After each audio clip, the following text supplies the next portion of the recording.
Tingnan nyo to mga lodi, napagaling nito kasi gumawa siya ng water pump gamit lang yung Vicks at Dynamo yung lagayan ng Vicks, ano? So titingnan natin kung magagawa natin yung parang napakahirap naman. So bahala na, okay, let's go! Yung mga lodi, ito na yung ating mga kailangan. So ito na yung sa Vicks, ano? Tapos yung Dynamo. Yeah, mga lodi. Tapos ito yung palagay dun sa nasa loob. Itong takip na itong ilalagay natin. Tapos, eto. Yan. Yung parang level hose yun yung mga lodi. Okay, simulan na natin to. Yung mga lodi, eto na. So, ito, atin ang tanggalin. Tapos, ito, bubutasan natin dito. Ito, dito sa gitna. Tapos, ito naman dito. Mas malaki yung butas siya kasi lalagyan ito ng hose. Okay. Papainitin ko lang ito. At binutasan ko na nga itong ating lagayan ng Vicks dito sa gitna, itong kulay blue. Tapos, isinunod ko naman itong ating kulay puti. Medyo mas malaki yung butas dito kasi lalagyan nga yan ng hose. Yung mga lodi, ito, inilagay ko na itong dynamo natin dito sa kabila. Nilagyan ko na ng stick glue yan mga lodi. Okay. Okay, tapos sunod naman, ito. At sinukatan ko na nga mga lodi yung gagawin nating LC doon sa gitna yan. Yan kasi yung ginawa doon sa ating napanood. Tapos, yan mga lodi, meron na tayong panlagay dito sa loob. So, lalagyan na lang natin yung parang sa LC, ano. Okay, lagyan na natin. Yung mga lodi, ito na, nakagawa na ako ng panlagay doon sa loob. So, bubutasan na lang natin to para mailagay na natin dito sa loob nitong lagayan ng Vicks dati. Okay, bubutasan ko lang ito mga lodi. Yung mga lodi, yan, nailagay ko na yung ating ginawang yung maikot dun sa loob yan. Ito na mga lodi. So, itatry natin kung gagana. So, ito nga pala yung ginawa kong battery.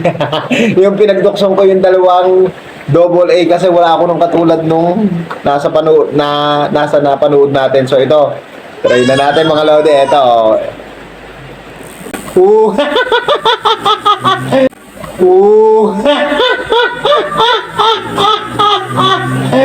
Ayos! Hindi nasabit mga lodi.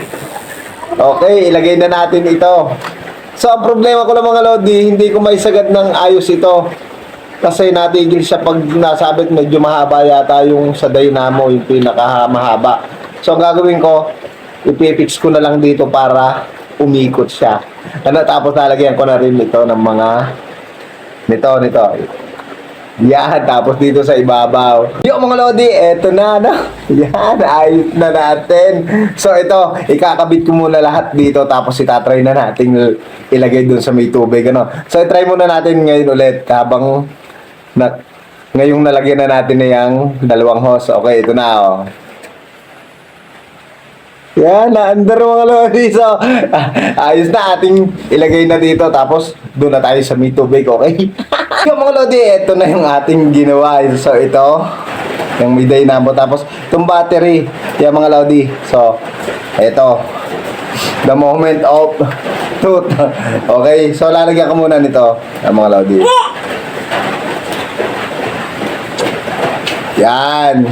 Tapos ito, hindi ko na nalagyan ng switch. Yun ang nakakalimutan kong bilhin.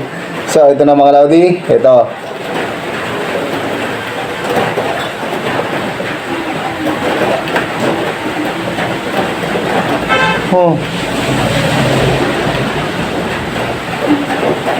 Naandar naman yung makina natin. Hindi tayo migop.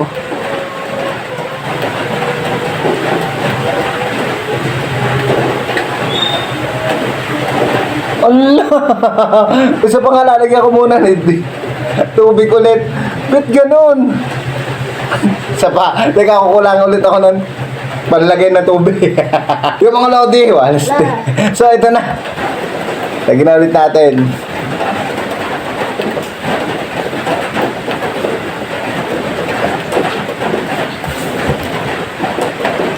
Yan. So, ito. In 3, 1, 2. Oh. Naandar naman siya mga lodi, ayaw. Ano kayang kulang sa ginawa ko? Baka baliktad yung LC sa loob. Siya. Bukas ko itutuloy ulitin natin mga lodi. Wala. Tingnan mga lodi, naandar naman siya kahit Naandar siya, oh. Oh, yan, oh. Oh. Naandar siya. Kinig niyo mga lodi. So, ano kayang naging kulang? Anong aking pagkukulang? Yun na nga mga lodi, ano kayang kulang sa ginawa ko kasi hindi gumana yung ating ginawang water pump. Ano? Ewan ko, so ulitin natin yung titingnan ko kung anong mga kailangan pang gawin. Ano mga lodi? Wala. Hindi gumana eh. Ginawa ko naman lahat.